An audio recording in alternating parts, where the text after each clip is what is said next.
Hello, welcome to our channel for probability and statistics. In this video, we will talk about estimating the difference between two means from two paired observations. So when we want to estimate the mean difference of two populations, so we can use paired sampling. So paired sampling are estimation procedures for the difference of two means when the samples are not independent and the variance of the two populations are not necessarily equal. The situation considered here deals with a very special experimental condition called paired observations. So which means each homogeneous experimental unit receives both population conditions.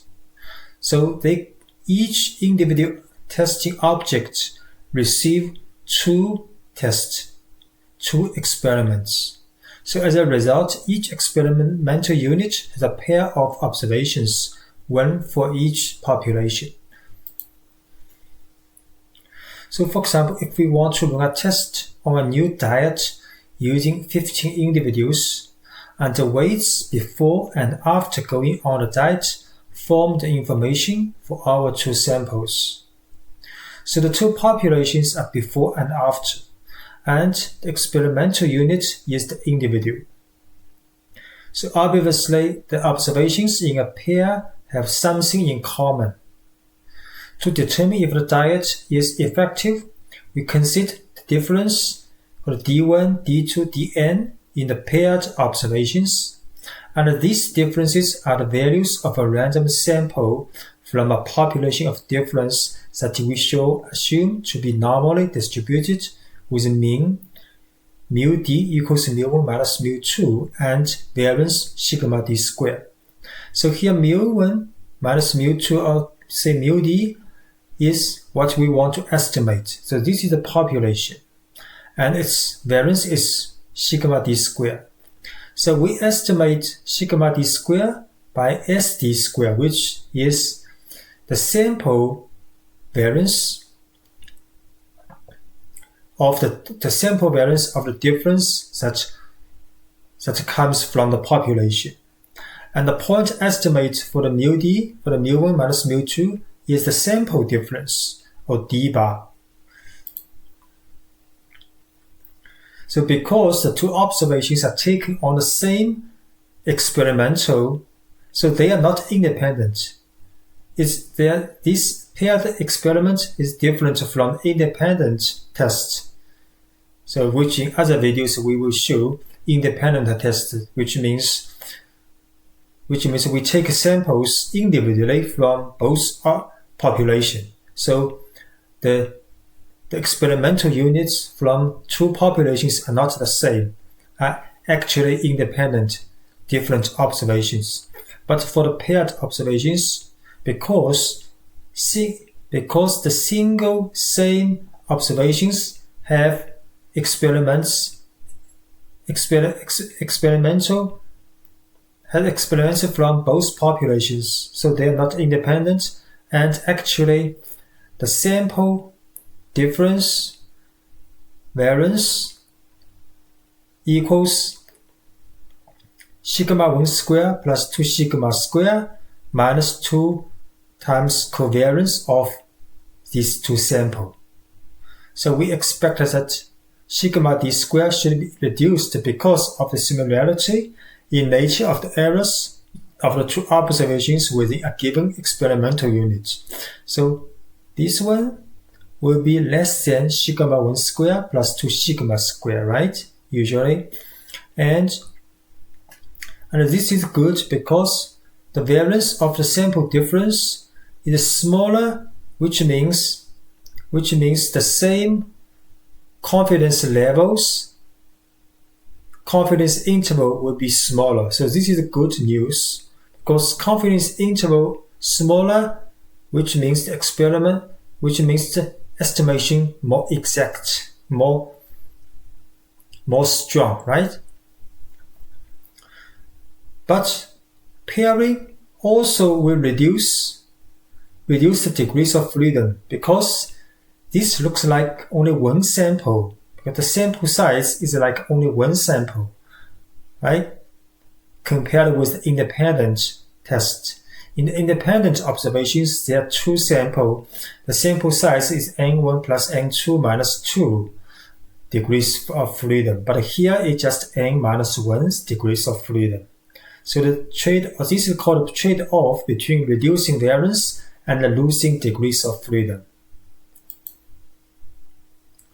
So if d bar and SD are the mean and standard deviation respectively of the normally distributed difference of n random pairs of measurement. So this for the sample difference and sample difference standard deviation.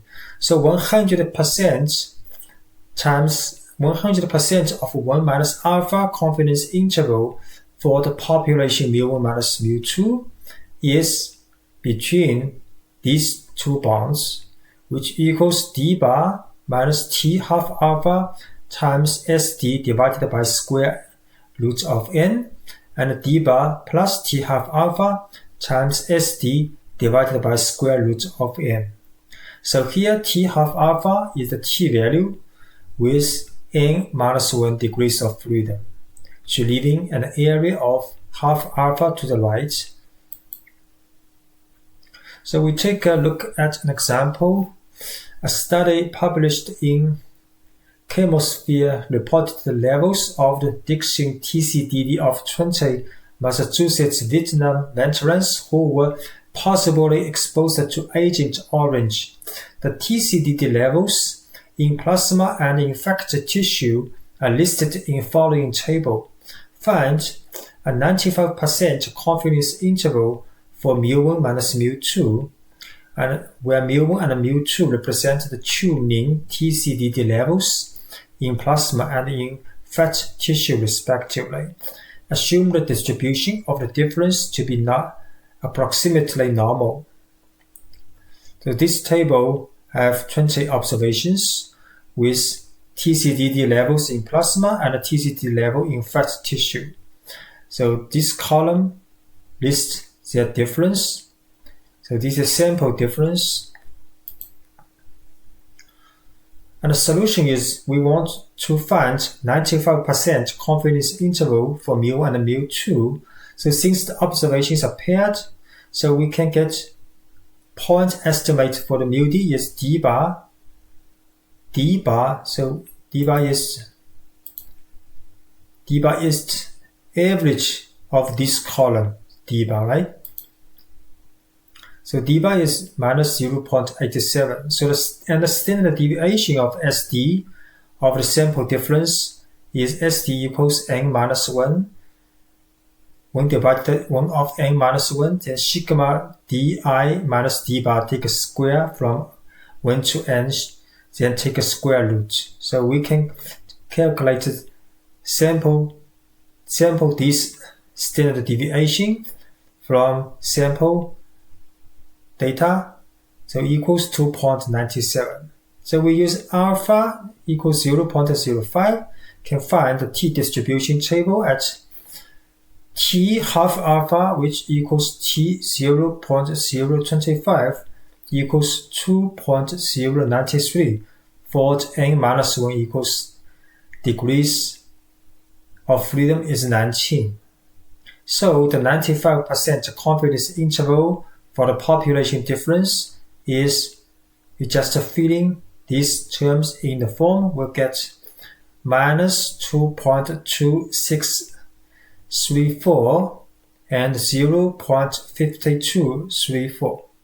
So because this confidence interval covers 0, so we can conclude that there is no significant difference between the mean TCDD level in plasma and the mean TCDD level in fat tissue.